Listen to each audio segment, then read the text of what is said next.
Hello बच्चा party, क्या हाल चाल सर जी? हम बढ़िया, आप सुनाइए। बच्चों मैं बता दूं यहाँ भी सब बढ़िया। बाय बैक के इम्पैक्ट बुक के लेक्चर के अंदर आप सभी का बहुत बहुत स्वागत है। जैसा कि हेलीकॉप्टर व्यू में मैंने आपको बताया था कि सबसे पहले मैं प्रेजेंटेशन दूंगा बाय बैक की, वो मैंने प्रेजेंटेशन दी 10 मिनट की। उसके बाद मैं कॉन्सेप्ट से लिंक कराऊंगा, मैंने कॉन्सेप्ट से लिंक करा दिया। उसके बाद मैं इम्पैक्ट बुक कराऊंगा, वो मैं आज करा रहा हूँ, और इसके बाद क्वेश्चन आंसर्स आएंगे। इसके बाद क्वेश्चन आंसर्स आएंगे बच्चा पार्टी। आज का इम्पैक्ट बुक का लेक्चर एक समरी है पूरे बायबैक की। जब भी कभी आपको बायबैक रिवाइज करने का मन करे, आप इम्पैक्ट बुक के लेक्चर से कर सकते हैं। और इम्पैक्ट बुक का लेक्चर आपकी पहली, दूसरी, तीसरी रिवीजन में मदद करेगा। और आपको बिल्कुल ही रिवाइज करना है पेपर से 5 मिनट पहले ही या पेपर से 1 दिन पहले, तो इतना टाइम है इम्पैक्ट बुक लेक्चर देखने लायक तो ठीक है, नहीं तो नीचे क्विक रिवीजन भी डाला हुआ है, वो भी देख सकते हैं आप। तो हर प्रकार की चीज़ अवेलेबल है। प्रेजेंटेशन इंटरेस्टिंग बनाने के लिए, चीज़ों को, कॉन्सेप्ट पूरा समझने के लिए, फिर उसकी एक लॉन्ग समरी, फिर उसकी एक शॉर्ट समरी। क्वेश्चंस तो हैं ही बच्चा पार्टी, और रिवीजन विद क्वेश्चंस भी आपको आपके बैच में अवेलेबल मिलेगी। रिवीजन विद क्वेश्चंस, वो अलग से फोल्डर बनेगा आपका, रिवीजन कराऊंगा जब। Revision with questions, selected question उठाएंगे, उनमें सारी रिवीजन हो जाएगी आपकी। विद क्वेश्चंस रिवाइज करवाऊंगा। सब कुछ है भाई आपके पास। You got, literally you got everything, you got everything. Yes sir जी, आज की सीख से शुरू करते हैं। एक कहावत कहती है, धीरे धीरे रे बना धीरे धीरे सब होए, माली सींचे 100 घड़ा ऋतु आए फल होए। मतलब धीरे धीरे काम करो, धीरे धीरे सब होता है, समय पर सब होता है, एकदम कुछ नहीं होता।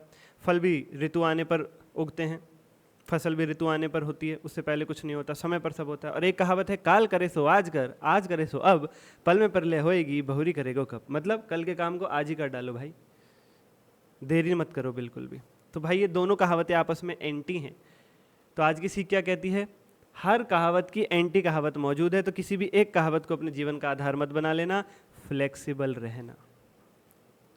बड़ी बड़ी कहावतें जो बड़े बड़े संतों ने कही हैं, उनका भी काट मौजूद है। तो अगर तुम सोचो कि तुम जीवन का कोई ऐसा आधार बना लो जिससे कोई काट ना सके, तुम कोई ऐसी बात बोलो जिससे कोई काट ना सके, ये असंभव है। हर तर्क काटा जा सकता है धरती पर। इसीलिए प्यारे बच्चों, बी फ्लेक्सिबल, समय अनुसार अपने आप को पॉजिटिवली बदलना सीखें। विद दिस नोट आज की चर्चा शुरू करते हैं, लेके प्रभु का नाम। टनन टनन टनन टनन, बाय बैक ऑफ शेयर्स बच्चा पार्टी। ये लो जी, इम्पैक्ट बुक आपके सामने फ्लैश है। इम्पैक्ट बुक आपके सामने फ्लैश कर रखी है मैंने। इम्पैक्ट बुक कड़े ने गई, ये रही भाई साहब, ये रही भाई साहब, ये रही जी। हाँ जी बच्चों, ऐसा हो सकता है कि जो मैं सामने फ्लैश कर रहा हूँ इसका थोड़ा सा फॉन्ट या कलरिंग डिफरेंट हो, आपके पास जो बुक हो उसकी कलरिंग डिफरेंट हो, क्योंकि क्या होता है प्रिंटिंग के टाइम पे ना कुछ एडजस्टमेंट्स करनी पड़ती हैं, तो कहीं कहीं ऐसा हो सकता है। बाकी जो वर्ड्स लिखे हुए हैं वो एग्जैक्टली डिट्टो मिलेंगे आपको, उनमें कोई परिवर्तन नहीं मिलेगा। थोड़ा सा फॉन्ट या कलरिंग का कहीं कहीं डिफरेंस हो सकता है, तो अकॉर्डिंगली एडजस्ट कर देना। बता ही रहा हूँ, इम्पैक्ट बुक से करा रहा हूँ मैं आपको। Okay sir ji. Buy back of shares, देखिए मीनिंग लिखा हुआ है, purchase and cancellation of own equity shares. याद रखिए इम्पैक्ट बुक क्या है, पूरे चैप्टर की एक समरी। तो बाय बैक का मीनिंग ये लिखा हुआ, purchase and cancellation of own equity shares, company द्वारा अपने खुद के इक्विटी शेयर्स खरीद के पैसे देके कैंसिल कर देना, इज कॉल्ड बायबैक। बताया था ना प्रेजेंटेशन में, कंपनी शेयर होल्डर गद्दारी करने वाले उनसे शेयर छीनती है, कैंसिल करके फाड़ के उनके पैसे दे देती है, इसी को बायबैक कहते हैं। और बायबैक का मतलब है इक्विटी शेयर्स का बायबैक, लिखा हुआ है ओन इक्विटी शेयर्स। ठीक है सर, वाई क्यों करते हैं बायबैक? इससे ईपीएस बढ़ जाता है, बताया था ये भी मैंने आपको भाई, नंबर ऑफ शेयर्स रिड्यूस हो जाते हैं तो ईपीएस बढ़ जाता है हमारा, अर्निंग पर शेयर। पहले 10 लाख की अर्निंग थी, 10 लाख शेयर थे, 1 रुपये अर्निंग हुई। हमने 5 लाख शेयर्स बायबैक कर लिए, 10 lakh divided by 5 lakh, earning हो गई 2 रुपये। बता रखा है सब मैंने आपको। और avoid hostile take over, buyback hostile take over को अवॉइड करने के लिए भी करते हैं, कॉम्पिटिटर के हाथों में खुद को चले जाने से रोकने के लिए, गद्दार शेयर होल्डर से बचने के लिए भी बायबैक करते हैं। पूरी प्रेजेंटेशन इसके ऊपर दी है मैंने आपको, पूरी प्रेजेंटेशन इसके ऊपर दी है मैंने आपको कि भाई कंपनी के शेयर होल्डर्स गद्दारी कर गए, वो अपना शेयर्स कंपनी की कॉम्पिटिटर कंपनी को देने के लिए तैयार हो गए, थोड़े एक्स्ट्रा पैसे उन्होंने क्या ऑफर कर दिए। अब कंपनी चाहती नहीं अपने आप को कॉम्पिटिटर कंपनी के लिए सेल करना, अब उसके शेयर होल्डर अगर अपने शेयर उनको दे देंगे तो इनडायरेक्टली कंपनी कॉम्पिटिटर के हाथ में चली जाएगी। Yes sir, yes sir, yes sir. तो कंपनी को भनक लग गई इस बात की, इसलिए कंपनी क्या करती है, गद्दार शेयर होल्डर्स को बुलाती है, कहती है अपने शेयर दो, पैसे पकड़ो, भागो यहाँ से, इससे पहले कि तुम गद्दारी करो, अपने शेयर कॉम्पिटिटर कंपनी को दो, हमें दो, पैसे पकड़ो, निकलो यहाँ से। होस्टाइल टेक ओवर नहीं होने देंगे, उसको अवॉइड कर देंगे। कैसे? बाय बैक करके। उसके बाद सीआरआर क्यों बनाते हैं? आउटसाइडर के इंटरेस्ट को सिक्योर करने के लिए बच्चा पार्टी। सीआरआर क्या है? Capital redemption reserve. जब जब बायबैक होता है यानी कंपनी अपने इक्विटी शेयर्स खरीदती है, सीआरआर बनाती है। जब जब कंपनी अपने खुद के इक्विटी शेयर्स खरीदती है, बायबैक करती है, तो सीआरआर बनता है, कैपिटल रिडेम्पशन रिजर्व। मतलब क्यों? अरे कंपनी के इक्विटी शेयर होल्डर्स से तुमने शेयर लिए, उनके पैसे दिए, उन्हें भगा दिया, तो एक तरीके से हुआ क्या? मालिक का कंपनी में जो पैसा था वो निकाल करके ले गए। अब मालिक ही अपना पैसा निकाल करके रह गए, तो लटका कौन रह गया कंपनी की बैलेंस शीट में? डिवेंचर होल्डर, क्रेडिटर, उनका पैसा फंसा रह गया। तो मालिक अपना निकाल के भाग गए, उनका कौन देगा? इसलिए कंपनीज एक्ट में ये नियम है, जितना फेस वैल्यू मालिक निकाल के भागेंगे, जितने फेस वैल्यू का बायबैक होगा, उतने अमाउंट का फ्री रिजर्व्स में से पैसा निकाल के ब्लॉक्ड रिजर्व यानी कैपिटल रिडेम्पशन रिजर्व यानी सीआरआर में डालना पड़ेगा, ताकि जितना पैसा मालिक निकाल के भाग गए हैं उतना ही उनका पैसा ब्लॉक करवा दिया है दूसरा वाला। वो दूसरा वाला पैसा तब तक नहीं ले जा सकते मालिक कंपनी में से निकाल के, जब तक आउटसाइडर की पेमेंट ना हो जाए। तो इस तरीके से शेयर होल्डर्स का इंटरेस्ट कंपनी में बना रहेगा। वो अपने ब्लॉक वाले पैसे को निकालने के लालच में आउटसाइडर्स का पैसा पहले जरूर चुकाएंगे। उसके बाद लिमिट्स प्यारे बच्चों, 3 लिमिट बताई गई हैं आपको बायबैक की। 3 लिमिट बताई गई हैं आपको बायबैक की। बायबैक पे लिमिट लगी हुई है। बायबैक पे क्या लगी हुई है? बायबैक पर लिमिट्स लगी हुई है बच्चा पार्टी। बायबैक पर लिमिट्स लगी हुई है। ऐसा नहीं कि कंपनी मुंह उठा के जितने भी शेयर्स का बायबैक करना चाहे उतने शेयर्स का बायबैक कर दे। कंपनीज एक्ट बायबैक को प्रमोट नहीं करता है, करना भी नहीं चाहिए, क्योंकि मालिक अपना पैसा निकाल के भाग जाते हैं उस केस में। वो तो कुछ बायबैक के फायदे हैं इसलिए अलाउ करना पड़ जाता है, लेकिन एक लिमिट तक ही अलाउ किया हुआ है कंपनीज एक्ट ने। क्या लिमिट है? 3 फॉर्मूलेज हैं। इन तीनों फॉर्मूलेज में जो भी लोएस्ट निकल के आएगा मैक्सिमम उतना बायबैक कर सकते हैं। I repeat again, companies act ने 3 फॉर्मूले दिए हैं और कंपनीज एक्ट ने कह दिया इन तीनों फॉर्मूलेज को लगाने के बाद इन तीनों की जो भी लोएस्ट निकल के आएगी फिगर, इन तीनों आंसर्स का जो भी लोएस्ट होगा उससे ज्यादा बायबैक नहीं कर सकते। The lowest of the 3 is the highest number of shares allowed for buyback. The lowest of the 3 is the highest number of shares allowed for buyback. ठीक है सर, और इनको नाम दिए हुए हैं, इसको बोलते हैं शेयर्स आउटस्टैंडिंग टेस्ट। 3 जो फॉर्मूले हैं उनको टेस्ट का नाम दिया हुआ है। इसको बोलते हैं रिसोर्स टेस्ट,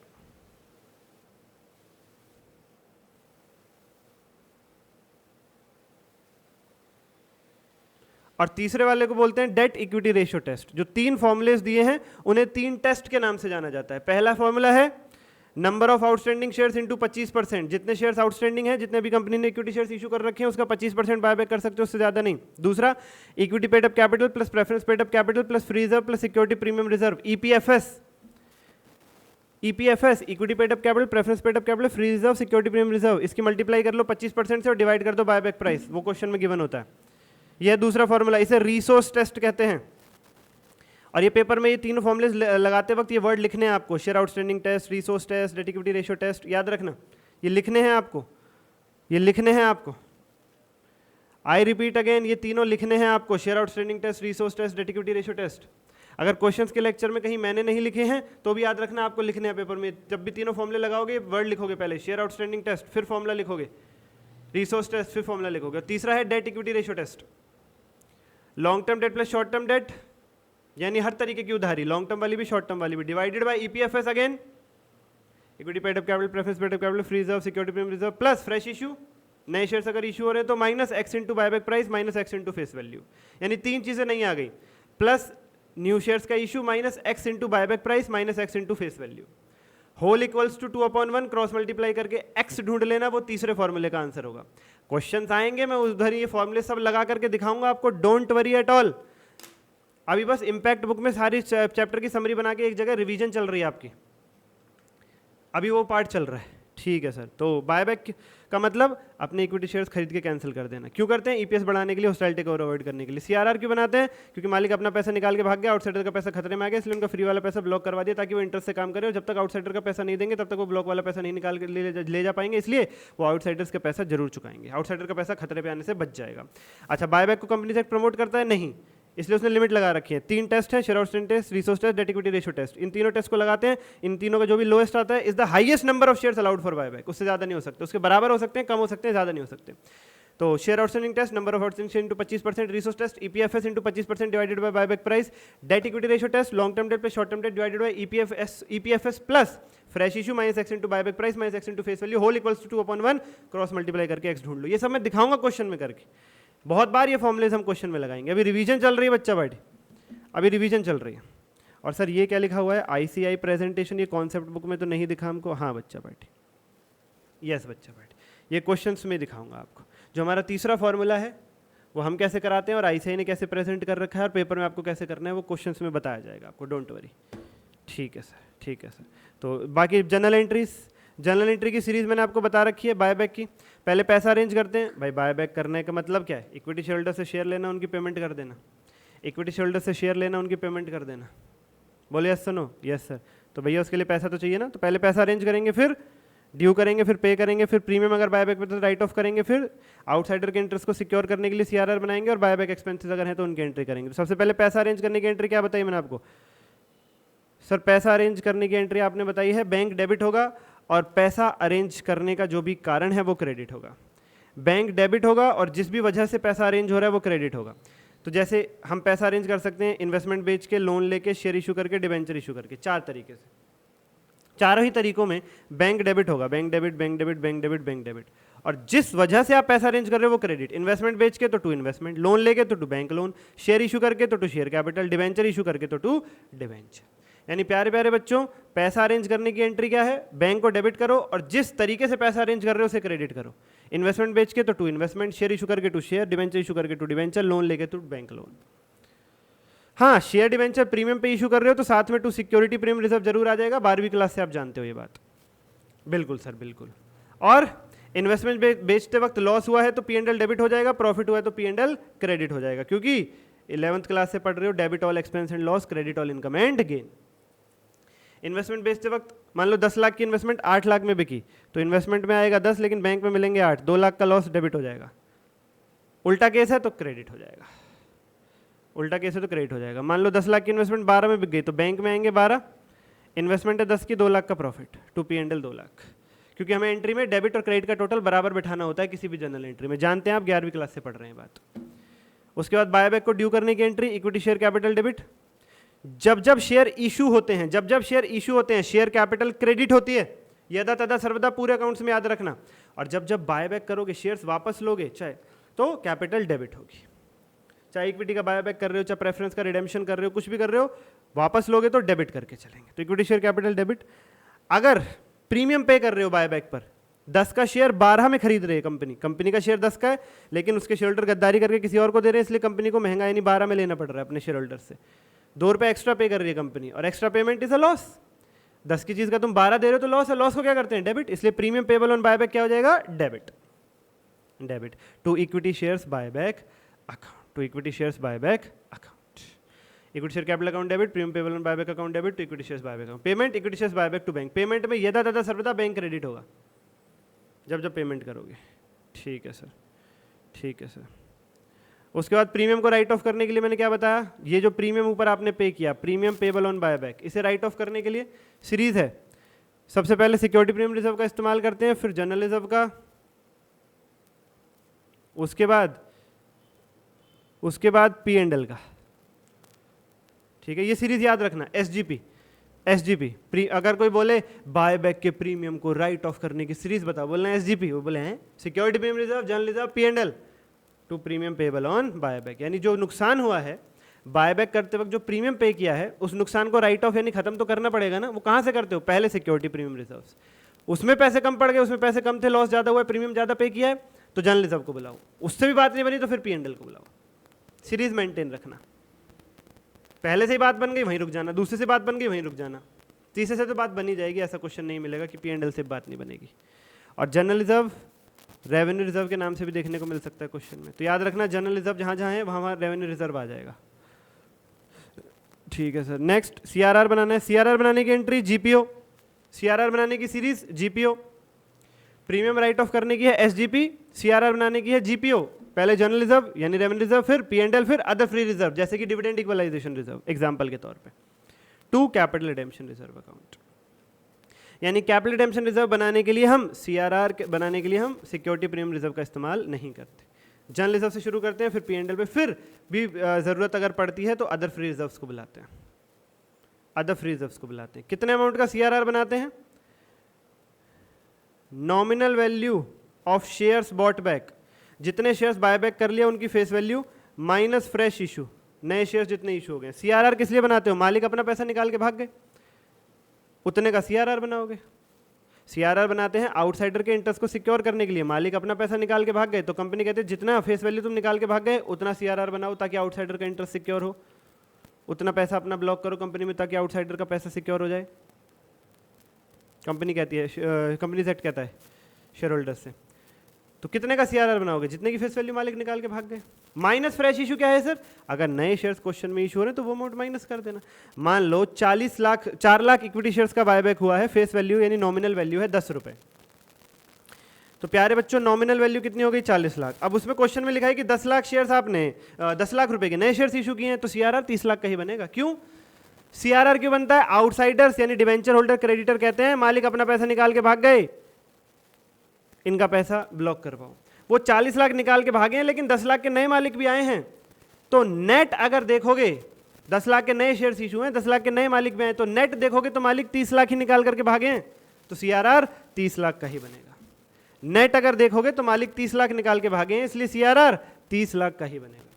तो सदैव याद रखना CRR बनाते वक्त nominal value of shares bought back, जितने शेयर्स बाय बैक कर लिए इनटू फेस वैल्यू, माइनस अगर नए शेयर्स इशू हो रहे हैं तो 40 लाख निकाल के भागे, लेकिन शेयर होल्डर कह रहे हैं 10 लाख रुपए हमने दे तो दिया, और तो नेट हमने 30 लाख निकाला है कंपनी से, तो आउटसाइडर का 30 लाख खतरे में है, तो हम 30 लाख का CRR बनाएंगे। This is right. अब बायबैक एक्सपेंस, एक्सपेंस को हमेशा डेबिट करते हैं, debit all expense and loss 11वीं क्लास से पढ़ रहे हो। Buyback expense debit to bank, buyback expense debit to bank, और फिर बायबैक एक्सपेंस को P&L और अदर फ्री रिजर्व से राइट ऑफ करते हैं। P&L account debit, other free reserve account debit to buyback expenses account. यानी प्रीमियम राइट ऑफ करने की सीरीज है SGP, security premium, general reserve यानी RR, P&L। CRR बनाने की एंट्री है GPO, general reserve, RR, P&L, other free reserve, और buyback expense को राइट ऑफ करने के लिए PO, P&L, other free reserves. SGP, GPO, PO, premium write of, CRR, buyback expense right of, SGP, GPO, PO। This is it. कुछ की notes. Number 1, केवल fully paid shares का ही buyback हो सकता है। मान लीजिए 10 रुपए का एक शेयर है और कंपनी ने अभी 8 रुपए ही मांगे हैं, 2 रुपए मांगे ही नहीं है, तो कंपनी पहले 2 रुपया मांगेगी, जब शेयर होल्डर का 10 रुपया पूरा आ जाएगा फिर उससे शेयर छीन के उसके 10 रुपये वापस लौटाएगी। सर ये क्या बात हुई? 8 ही लौटा दो ना। आप कह रहे हो 8 रुपया शेयर होल्डर का कंपनी के पास आ चुका है, कंपनी कह रही है 2 और दे 10 लौटाएंगे। सर 10 लेके 10 ही लौटाना है तो इससे 8 लेके 8 ही लौटा दो, बात वही पड़नी है। कंपनी ट्राई मारती है, कंपनी ट्राई मारती है। 8 रुपया कंपनी ने लिया, ले रखा है पहले से, कंपनी कहती है 2 और दे, फिर तुझे पूरा लौटाएंगे वापस। अगर उसने 2 में डिफॉल्ट कर दिया तो वो डिफॉल्टेड शेयर होल्डर बन जाएगा, फिर कंपनी के पास उसके शेयर फोरफीट करने का अधिकार आ जाता है। कंपनी ने 2 रुपया मांगा, शेयर होल्डर ने नहीं दिया, तो कंपनी उसके शेयर वैसे ही छीन लेगी और उसको 8 रुपया 10 रुपया लौटाने की भी जरूरत नहीं है। ओहो, शेयर होल्डर अगर डिफॉल्ट कर जाता है तो फिर कंपनी को बायबैक करने की जरूरत नहीं है। बायबैक का मतलब है शेयर लेके पैसा भी देना, चुकाना पड़ेगा, लौटाना पड़ेगा। और फोरफीट का मतलब है अगर शेयर होल्डर ने पैसे देने में डिफॉल्ट कर दिया तो शेयर छीन लो, और जो 8 उसने दे रखे हैं वो भी लौटाने की जरूरत नहीं है। तो कंपनी ट्राई मारती है कि बच जाए पैसे तो बच ही जाए, शेयर होल्डर डिफॉल्ट कर जाए तो कर ही जाए। Okay sir. उसके बाद investment allowance reserve, capital redemption reserve, revaluation reserve, ये सब फ्री रिजर्व नहीं है, याद रखिएगा। ये सब फ्री रिजर्व्स में नहीं आते हैं बायबैक के चैप्टर में, ये स्पेसिफिक पर्पस के लिए बनाए गए हैं। Dividend equalisation reserve free reserve आता है, तो जहां नीचे जनरल एंट्रीज में भी अदर फ्री रिजर्व दिख रहा था आपको, वहां डिविडेंड इक्वलाइजेशन रिजर्व आ जाएगा। अदर फ्री रिजर्व दिख रहा था, या क्वेश्चन में कोई और रिजर्व लिख दिया जाए और क्वेश्चन कह दे ये फ्री है, तो वो भी फिर अदर फ्री रिजर्व्स के तौर पे ट्रीट करके चलेंगे आप। ठीक है sir. Fresh issue of share should be specifically for buyback. अभी मैंने आपको नीचे क्या बताया, CRR कितने का बनेगा? जितने की नॉमिनल वैल्यू निकाल के भागे मालिक 40 लाख माइनस नए शेयर जो इशू हो गए 10 लाख, 30 लाख। लेकिन अगर क्वेश्चन में लिखा है कि नए शेयर जो 10 लाख इशू हुए हैं, 10 लाख रुपए के जो नए शेयर्स इशू हुए हैं, ये बायबैक पर्पस के लिए नहीं किसी और पर्पस के लिए इशू हुए हैं, तो CRR 40 लाख का ही बनेगा। फिर CRR में माफी नहीं मिलेगी। यानी अभी जो मैंने आपको लिखवाया, CRR कैसे बनेगा? Nominal value of shares bought back minus fresh issue, और इस पे फ्रेश इशू पे स्टार लगा लो। ये स्पेसिफिकली फॉर बायबैक होना चाहिए। अगर फ्रेश इशू, नए शेयर्स का जो इशू हो रहा है वो बायबैक पर्पस के लिए नहीं है, किसी और पर्पस के लिए है, तो फिर यहाँ माफ़ी नहीं मिलेगी। If reserve is restricted that it can not be use to such extent, मान लो क्वेश्चन में लिख दिया जनरल रिजर्व 50 लाख रुपए और लिख दिया इसमें से रेस्ट्रिक्ट है 10 लाख, मतलब इसमें से 10 लाख आप किसी भी पर्पज़ के लिए यूज़ नहीं कर सकते। जनरल रिजर्व हमें किस किस पर्पज़ के लिए यूज़ करना होता है? सर प्रीमियम राइट ऑफ करने के लिए करना पड़ सकता है, सर सीआरआर के लिए करना पड़ सकता है, बिल्कुल सही। अब क्वेश्चन में लिखा है कि है 50 लाख का पर उसमें से 10 लाख रेस्ट्रिक्टेड है, तो आप 40 लाख ही यूज़ करोगे प्रीमियम राइट ऑफ करने के लिए या सीआरआर बनाने के लिए। आप पूरा 50 यूज़ नहीं कर सकते, आपके पास 40 ही रहेगा यूज़ करने के लिए। क्वेश्चन ने कोई रिजर्व रेस्ट्रिक्ट कर दिया है तो वो रेस्ट्रिक्ट रहेगा, वो फिर किसी भी पर्पज़ के लिए उतना अमाउंट यूज़ नहीं होगा। आप जनरल रिजर्व को 40 ही मान करके चलना, सोचना 50 है ही नहीं, वो 40 ही है, 40 ही मान करके उससे चलना। Fresh issue made 2 months back, no general entry now. एक क्वेश्चन है स्टडी मैट के अंदर आएगा, उसमें लिखा हुआ है कि बायबैक करना था तो कंपनी ने प्रेफरेंस शेयर्स इशू कर दिए थे और 2 महीने हो गए प्रेफरेंस शेयर इशू किए हुए, तो उस केस में क्या करना है आपको? जनरल एंट्री अब नहीं करके दिखानी है, 2 महीने पुरानी बात हो गई है तो नए शेयर्स इशू करने की जनरल एंट्री मत करना भाई। नए शेयर्स इशू करने की जनरल एंट्री क्या होती है ये देखो, अगर आप पैसा अरेंज करने के लिए नए शेयर्स इशू कर रहे हो तो मैंने अभी क्या बताया आपको, bank account debit to share capital, ये एंट्री होगी, ये वाली एंट्री जो सी दिख रही है जो आपको, ये सी bank account debit to share capital. अगर पैसा अरेंज करने के लिए आप नए शेयर्स इशू कर रहे हो, बायबैक पे पैसा चाहिए होता है ना, उसके लिए आप नए शेयर्स इशू कर रहे हो तो ये एंट्री करनी होती है। लेकिन अगर 2 महीने पहले आपने वो काम किया तो अभी उसकी जनरल एंट्री करने की जरूरत नहीं है। क्वेश्चन आएगा ऐसा, उसमें लिखा है कि नए शेयर 2 महीने पहले इशू हुए थे, तो उस अब लेटेस्ट ताज़ा वक्त क्वेश्चन सॉल्व करते वक्त आप कोई जनरल एंट्री उसकी मत करना, काम चलेगा। Next, CRR should be made for redemption of preference shares also, ये भी क्वेश्चन में आएगा पॉइंट, ये भी पॉइंट क्वेश्चन में आएगा। कई क्वेश्चंस में क्या होगा, प्रेफरेंस शेयर होल्डर्स का रिडेम्पशन भी हो रहा होगा। जब हम इक्विटी शेयर होल्डर से शेयर्स लेते हैं और पैसे लौटा देते हैं, ये प्रक्रिया बायबैक कहलाती है। जब प्रेफरेंस शेयर होल्डर से हम उनके शेयर्स लेके पैसे लौटाते हैं, ये प्रक्रिया रिडेम्पशन ऑफ प्रेफरेंस शेयर्स कहलाती है, ये प्रक्रिया रिडेम्पशन ऑफ प्रेफरेंस शेयर्स कहलाती है। तो अगर क्वेश्चन में रिडेम्पशन ऑफ प्रेफरेंस शेयर्स हो रहा है, यानी प्रेफरेंस शेयर होल्डर्स अपना पैसा निकाल के भाग रहे हैं, तो जितने की face value preference share holders निकाल के भाग रहे हैं ना, उतना अमाउंट का भी सीआरआर बनेगा, क्योंकि मालिक तो प्रेफरेंस शेयर होल्डर्स भी है ना। तो कई बार यूं तो बायबैक का चैप्टर इक्विटी के लिए है, बायबैक का मतलब इक्विटी शेयर्स का बायबैक, लेकिन क्वेश्चन कभी कभी क्या करता है, आईसीए ने कभी कभी क्या कर रखा है, बायबैक यानी इक्विटी शेयर्स लेके पैसे वापस लौटाना, इस चैप्टर के क्वेश्चंस में रिडेम्पशन ऑफ प्रेफरेंस शेयर यानी प्रेफरेंस शेयर होल्डर से शेयर लेके उनके पैसे लौटाना, ये भी शामिल कर रखा है। किसी किसी क्वेश्चन में ये पॉइंट डाल देते हैं, बायबैक ऑफ इक्विटी शेयर्स में रिडेम्पशन ऑफ प्रेफरेंस शेयर्स घुसा देते हैं। इक्विटी शेयर होल्डर से पैसा शेयर लेके पैसा लौटाना बायबैक कहलाता है, प्रेफरेंस शेयर होल्डर से शेयर लेके पैसा लौटाना रिडेम्पशन कहलाता है। बायबैक का मतलब इक्विटी शेयर्स की बात चल रही है, पर कहीं कहीं बायबैक के क्वेश्चन में रिडेम्पशन यानी प्रेफरेंस शेयर्स का रिडेम्पशन घुसा रखा है। तो उस केस में क्या करोगे, जब आप ये वाली एंट्री करते हो सीआरआर बनाने की, तो जितने की फेस वैल्यू निकाल के भागे हैं कौन, जितने की फेस वैल्यू निकाल के भागे हैं कौन, प्रेफरेंस वाले, उतने का भी सीआरआर बनाओगे। सीआरआर वाली एंट्री में उतना अमाउंट भी जोड़ के चलोगे, number of preference shares redeemed into face value. यानी प्यारे बच्चों, अगर अब मैं कंप्लीट करूं अपने सीआरआर वाली एंट्री को, तो इसमें मैं प्लस और कर दूंगा क्या,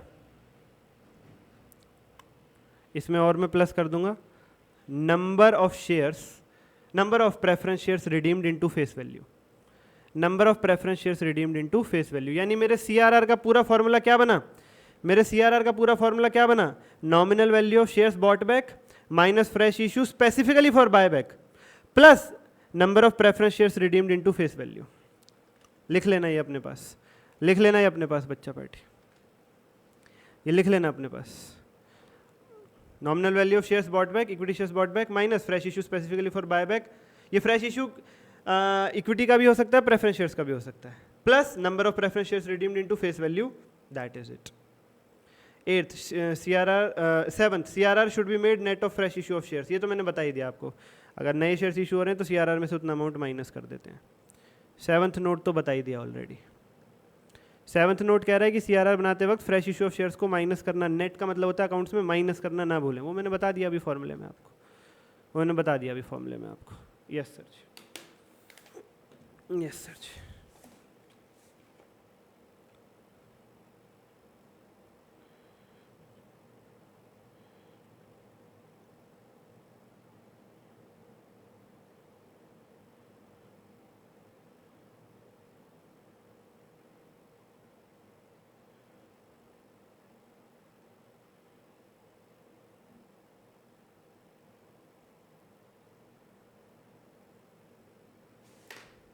चलिए सर, चलिए सर।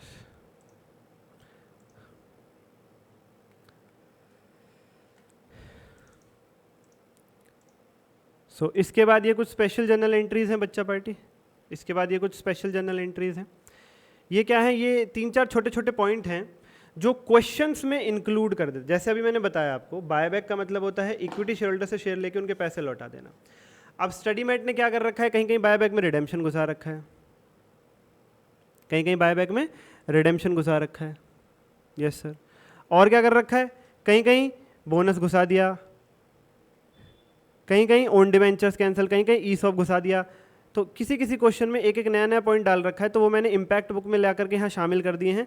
इसीलिए मैं कहता हूँ मेरी इम्पैक्ट बुक का लेक्चर कॉम्प्रिहेंसिव लेक्चर है, इसे देख लोगे, इसे कर लोगे तो कुछ नहीं बचेगा, पूरा कॉन्सेप्ट धड़ल्ले से रिवाइज हो जाएगा बहुत जल्दी, इसीलिए इम्पैक्ट बुक बनाई है। तो किसी क्वेश्चन में आपको देखने को मिलेगा call to make partly paid up shares fully paid up, कि 10 रुपये का शेयर है, कंपनी ने अभी 8 ही रुपये मांगे हैं और कंपनी बायबैक से पहले बचा हुआ 2 रुपये मांग रही है। क्यों मांग रही है वो भी बताया थोड़ी देर पहले, ताकि वो डिफॉल्ट करे और उसके शेयर छीन ले कंपनी, पैसे भी ना लौटाने पड़े, ये चांस लेती है कंपनी। तो अगर क्वेश्चन में लिखा है 10 रुपये का शेयर है, 8 कॉल्ड पे बचा हुआ 2 रुपये कंपनी मांग रही है, उसके बाद बायबैक कर रही है, तो पहले 2 रुपये मांगने की एंट्री करोगे, bank to share capital, share call to share capital, bank to share call, इस प्रकार से 12वीं से पढ़ रहे हो, याद है entries. Bank to share application, share capital, share allotment, share capital, bank to share allotment, share first call to share capital, bank to share first call, share final call to share capital, bank to share final call, ये वही है, share call to share capital, bank to share call, bank to share call. ठीक है sir, ठीक है sir. उसके बाद किसी क्वेश्चन में आपको बोनस देखने को मिल सकता है कि कंपनी ने बोनस यानी फ्री शेयर्स इशू कर दिए हैं, और बोनस शेयर्स सीआरआर वाले पैसे में से यूज़ होते हैं पहले, फिर सिक्योरिटी प्रीमियम में से, फिर फ्री रिजर्व्स में से। यानी अगर कंपनी को बोनस शेयर्स इशू करने हैं, बोनस शेयर्स यानी फ्री शेयर्स इशू करने हैं, तो उसकी सीरीज क्या है, सीएसपी, पहले सीआरआर, फिर सिक्योरिटी प्रीमियम, फिर फ्री रिजर्व। भाई बोनस शेयर्स कंपनी दे रही है फ्री में, तो कंपनी के पास तो पैसा आना चाहिए ना कहीं से, तुम्हें भंडारा करना है, फ्री में लोगों को खाना खिलाना है, तुम्हें तो पैसा चाहिए ना, तुम्हारे पास तो पैसा होना चाहिए, तभी तो भंडारा कर पाओगे। तो कंपनी के पास पैसा कहाँ से आएगा, कंपनी इन रिजर्व्स में से निकाल करके बोनस देगी, पहले सीआरआर, फिर सिक्योरिटी प्रीमियम, फिर फ्री रिजर्व्स। ठीक है सर। और जब जब शेयर इशू करते हैं, शेयर कैपिटल क्रेडिट होता है, शेयर इशू करके पैसा ले रहे हो तो bank to share capital, share free में इशू कर रहे हो तो सीएसपी टू शेयर कैपिटल, पैसा मिलेगा ही नहीं, बैंक डेबिट होगा ही नहीं, उल्टा तुम्हारे रिजर्व्स में से तुम्हें पैसा देना पड़ेगा, शेयर्स देने पड़ेंगे, CRR, security premium, free reserve to share capital. हाँ, ये एंट्री 2 टुकड़ों में करते हैं, एक बार बोनस शेयर अकाउंट को क्रेडिट कर देते हैं, एक बार डेबिट कर देते हैं। CRR account debit, security premium account debit, free reserves account debit to bonus shares account debit to share capital. और ये नोट फिर से लिख दिया, फुली पेड का ही, बोनस भी fully paid, only fully paid shares can be issued in bonus, bonus में fully paid shares ही दिए जा सकते हैं, बोनस हमेशा पार पर इशू होगा, याद रखिएगा। और अगर क्वेश्चन में लिखा है 1:2, तो इसका मतलब है 1 शेयर बोनस में यानी फ्री में दिया जा रहा है 2 के बदले, जिसके पास 2 शेयर है उसे 1 बोनस में मिलेगा, जिसके पास 20 है यानी उसे 10 यानी आधे, जिसके पास 15 है उसे, सॉरी जिसके पास 16 है उसे 8, इसका मतलब ये होगा।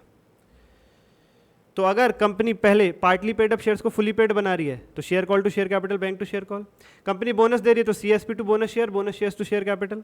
और 1:2 का मतलब क्या है, 1 बोनस मिलेगा 2 के बदले। सर 3:2 लिखा होता तो 2 के बदले 3 बोनस, जिसके पास 2 है उसे 3 फ्री में मिलेंगे, बहुत तगड़ा बोनस हो जाता। बोनस में फुली पेड शेयर्स ही दिए जा सकते हैं और बोनस पार पे इशू होता है। ठीक है sir. Redemption of preference shares, अगर क्वेश्चन में आ जाए रिडेम्पशन ऑफ प्रेफरेंस शेयर्स, वही बायबैक में रिडेम्पशन घुसा दिया, इक्विटी शेयरहोल्डर से शेयर लेना, पैसे लौटा देना कहलाता है बायबैक, प्रेफरेंस शेयरहोल्डर से प्रेफरेंस शेयर्स लेके पैसा लौटाना कहलाता है रिडेम्पशन। अब बायबैक में रिडेम्पशन घुसा देता है तो तुम्हें क्या करना है, तुम्हें क्या करना है, बिल्कुल वही बायबैक जैसी एंट्री कर देनी है, बायबैक जैसी एंट्री कर देनी है, due, payment, premium write of, CRR, पहले ड्यू, फिर पेमेंट, फिर प्रीमियम राइट ऑफ, फिर सीआरआर, पहले ड्यू,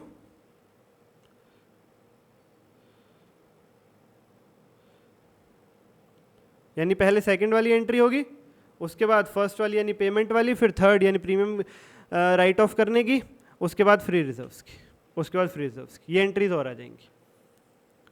क्वेश्चंस करेंगे हम, डोंट वरी। अच्छा, ड्यू की एंट्री क्या होती है भाई, इक्विटी शेयर्स के बायबैक को ड्यू करने की एंट्री होती है, equity share capital debit, premium debit to equity shares buyback account. Same यही है, इक्विटी की जगह प्रेफरेंस वर्ड आ रहा है बस, preference share capital debit, premium on redemption debit to preference share holder account.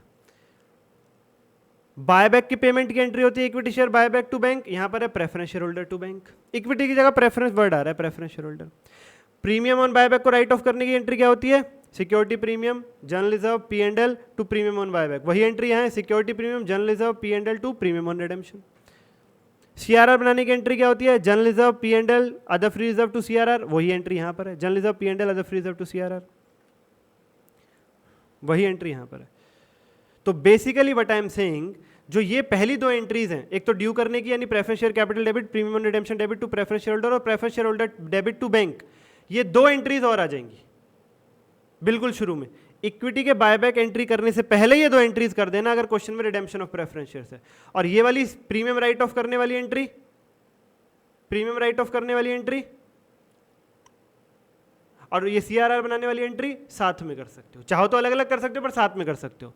अब बाकी जो क्वेश्चंस आएंगे वो मैं कराऊंगा ही, जो क्वेश्चंस आएंगे वो मैं कराऊंगा ही आपको।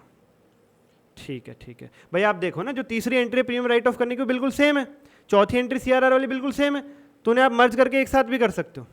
पहली और दूसरी एंट्री फिर भी बदलाव है, इक्विटी की जगह प्रेफरेंस वर्ड आ रहा है, तीसरी चौथी में तो कुछ चेंज ही नहीं है, तो चाहो तो अलग अलग भी कर सकते हो, चाहो तो तीसरी और चौथी एंट्री को मिक्स भी कर सकते हो। अब क्वेश्चन आएंगे मैं कराऊंगा,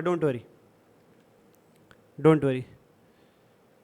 उसके बाद ये दो एंट्रीज और है, ओन डिवेंचर्स, इन्वेस्टमेंट इन own debentures cancelled. Own debentures क्या होता है, कंपनी ओपन मार्केट यानी स्टॉक मार्केट में जाके अपने खुद के ही डिवेंचर्स खरीद लेती है। मैं हूँ कंपनी एक्स लिमिटेड, मैंने डिवेंचर्स इशू किए, लोगों ने खरीदे। अब कुछ समय बाद क्या हो रहा है, ओपन मार्केट में जाके उन लोगों से कुछ शेयर्स मैंने ही खरीद लिए, अपनी ही कंपनी के डिवेंचर्स मैंने ले लिए उनसे। पहले मैंने अपने डिवेंचर्स किसी और को दिए, ठीक है, फिर ओपन मार्केट में जाके उनसे खरीद लिए, इसे कहते हैं इन्वेस्टमेंट इन ओन डिवेंचर्स।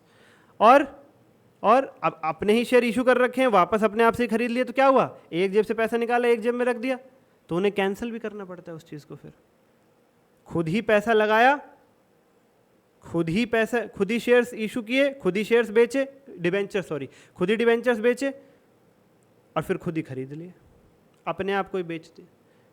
ऐसा हो सकता है क्या, इसलिए उन्हें फिर कैंसिल भी करना पड़ सकता।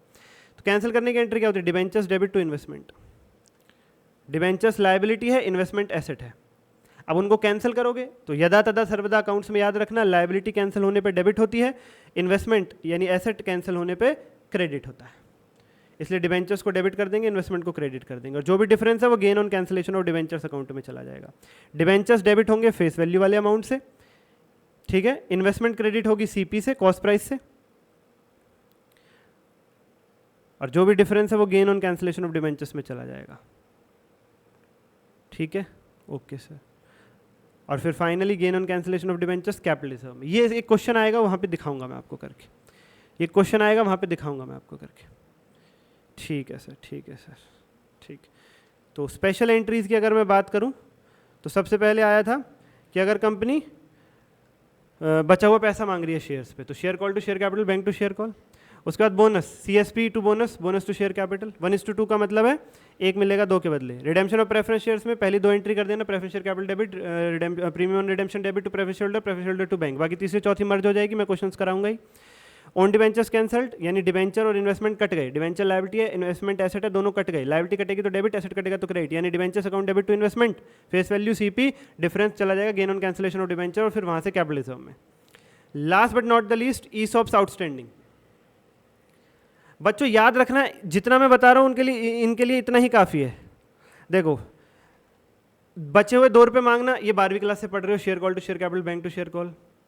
फ्री में शेयर्स दे रहे हो, मैंने बताया चाहे शेयर इशू हो रहे हैं चाहे कुछ भी हो रहा है, शेयर कैपिटल क्रेडिट होगा। अब अगर पैसे ले रहे हो इशू के बदले तो बैंक डेबिट होगा, फ्री में दे रहे हो तो सीएसपी डेबिट होगा। 1:2 का मतलब भी बता दिया, एक मिलेगा दो के बदले।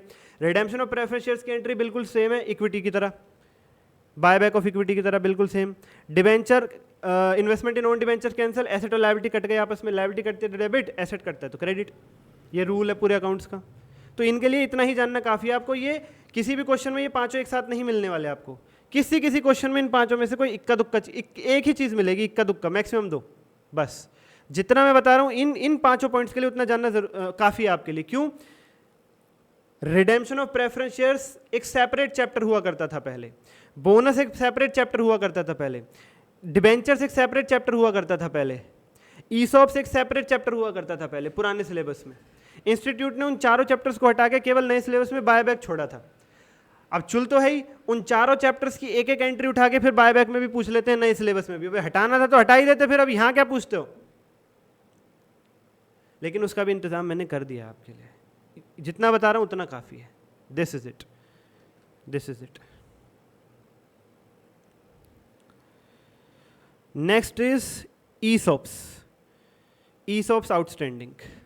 ईसॉप्स आउटस्टैंडिंग, ईसॉप क्या है? ईसॉप की फुल फॉर्म होती है employee stock option plan.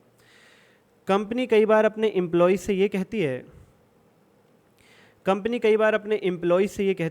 Company को डर होता है कि एम्प्लॉय उसे छोड़ के ना चले जाए, कि वो उसके लिए बहुत इंपॉर्टेंट हो जाते हैं, उसको अलग अलग जगह से ऑफर आ रहे होते हैं ज़्यादा सैलरी में। तो कंपनी एम्प्लॉयज़ से कहती है कि तुम 5 साल 3 साल, फॉर एग्जांपल 3 साल, कि तुम 3 साल हमारे साथ जुड़े रहो, कहीं मत जाओ, हम 3 साल बाद तुम्हें अपने शेयर्स दे देंगे, वो भी सस्ते में। तुम्हें शेयर होल्डर यानी मालिक ही बना देंगे कंपनी का, बहुत सस्ते में। तो ईसॉप्स क्या है? एम्प्लॉय को स्टॉक यानी शेयर्स देने का एक ऑप्शन। एम्प्लॉय के पास एक ऑप्शन आ जाता है कि वो चाहे तो 3 साल कंपनी से जुड़ा रहे और फिर सस्ते रुपए में कंपनी के शेयर्स खरीद के मालिक बन जाए। कंपनी क्यों देती है एम्प्लॉयज को ऐसा ऑप्शन? कंपनी चाहती है वो कहीं जाए ना।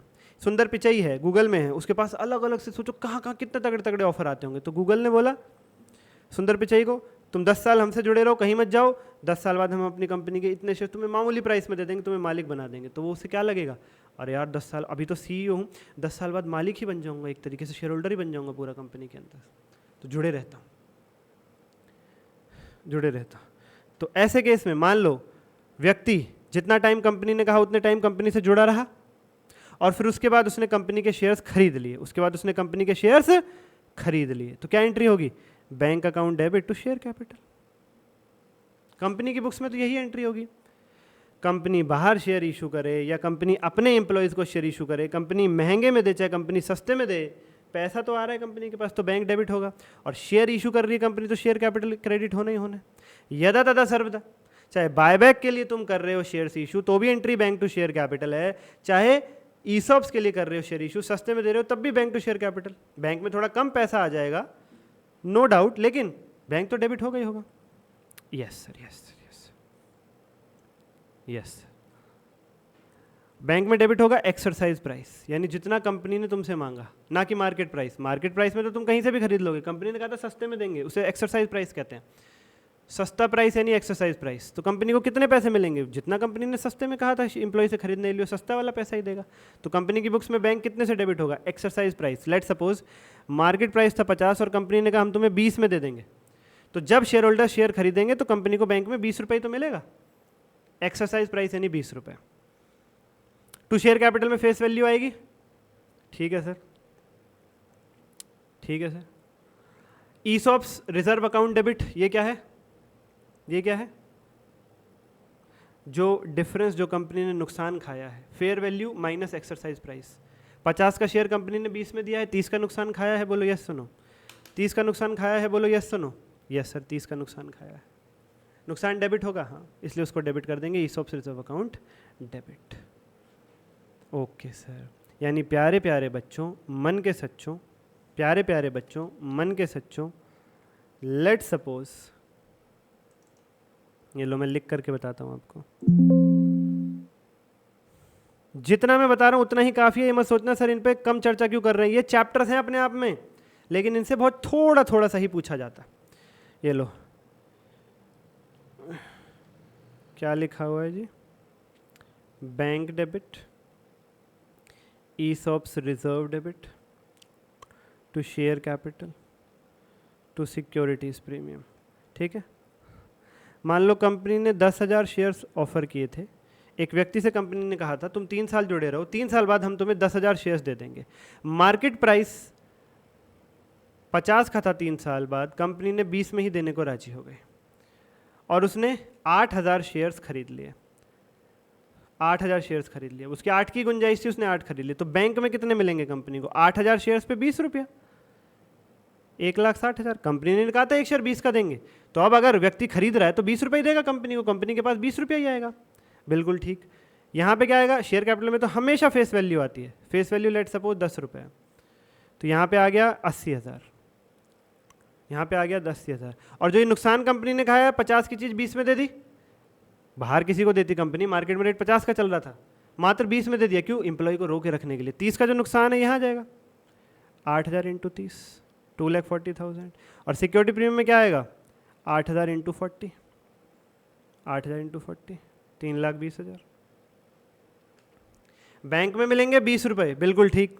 नुकसान खाया है 30 का, 50 की चीज़ 20 में दी है, तो वो डेबिट हो जाएगा। तो बैंक में आए पैसे 20 रुपये, वो डेबिट, नुकसान 30, वो डेबिट। ठीक है सर। शेयर कैपिटल में हमेशा फेस वैल्यू आएगी। ठीक है सर। सर प्रीमियम में 40 रुपया कैसे आया? अरे यार 10 का शेयर और 50 रुपये मार्केट प्राइस, तो 40 का डिफरेंस प्रीमियम में आया। सर क्या बात कर रहे हो आप? सर 10 का शेयर है लेकिन दे रहे 20 में, तो प्रीमियम 10 रुपये का हुआ सर। भाई सुनो, यही गलती करते हैं बच्चे। ये जो शेयर्स इशू करोगे आप, इन पे मार्केट प्राइस क्या छपा होगा? 50 या 20? 50। ये जो शेयर्स आप दोगे, ये कौन से वाले दोगे? 50 रुपये वाले या 20 रुपये वाले? 50 वाले। दे रहे हो 20 में, लेकिन जो दे रहे हो वो है कितने रुपए के? उन पे लिखा रेट क्या होगा? 50। 50 वाला 20 में दे रहे हो, तभी तो सस्ता पड़ा। तुम सामने वाले एम्प्लॉय को शेयर दोगे, उस पर लिखा होगा 50 और उसने दिए 20, तभी तो वो खुश होगा। उस पर लिखा होगा 20 और तुमने दिया भी 20 में, तो उसे खाक सस्ता मिला। तुम 20 में दे रहे हो, लेकिन दे रहे हो 50 वाली चीज। जो शेयर्स इशू कर रहे हो उस पर रेट 50 ही छपा होगा, नहीं तो फिर क्या खाक सस्ता दिया तुमने? जब उसे 20 दे के 50 शेयर पे छपा हुआ दिखेगा 50 रुपये, तभी तो वो कहेगा हाँ मुझे फायदा हुआ। 20 दे के 20 ही मिलेगा छपा हुआ, तो क्या फायदा हुआ? तो प्रीमियम 40 का है। प्रीमियम हमेशा कंपेयर होता है फेस वैल्यू और शेयर पे जो रेट छपा होता है उससे, यानी इशू प्राइस। तो यहाँ 10 और 50 से ही कंपेयर करेंगे भाई। इशू जो हो रहे हैं वो 50 वाले शेयर ही हो रहे हैं। तुम दे रहे हो 20 में, ठीक है, तुम्हारा नुकसान 30 का वो अलग से बुक कर तो दिया तुमने डेबिट में, लेकिन प्रीमियम के लिए 10 और 50 ही कंपेयर होगा, याद रखना। और सर ये जो बाकी 2,000 उसने नहीं खरीदे, वो ऑप्शन खत्म हो जाएगा। 3 साल पूरे हुए, कंपनी ने ऑप्शन दिया था 3 साल बाद 10,000 खरीद लेने सस्ते में, उसने 8 खरीदे, 2,000 का खत्म। अब ऐसा नहीं कि वो 2,000 बाद में कभी उसका मन करे तब ले सकता है, वो खत्म। उसे जर्नलिज्म में डाल देते हैं। ईसॉप टू जनरल रिजर्व 20,000 रुपये, ईसॉप्स टू जनरल रिजर्व वहाँ डाल देंगे, वहाँ डाल देंगे बच्चे पार्टी।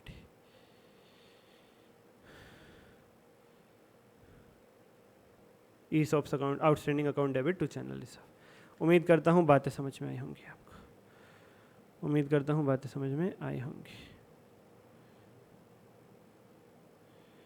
ये हो गया हमारा इम्पैक्ट बुक का लेक्चर पूरा का पूरा।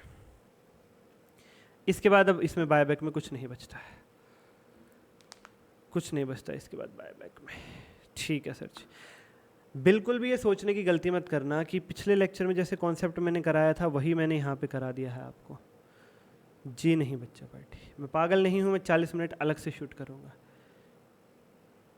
जो कॉन्सेप्ट का लेक्चर उसमें बार बार प्रेजेंटेशन का हवाला दिया गया है, वहाँ से लिंक करके है, लेकिन इसमें ये प्लेन स्पेशल बनाया गया है और एक जगह लिख दिए गए हैं सारे नोट्स, एक जगह से पढ़ाए गए हैं आपको।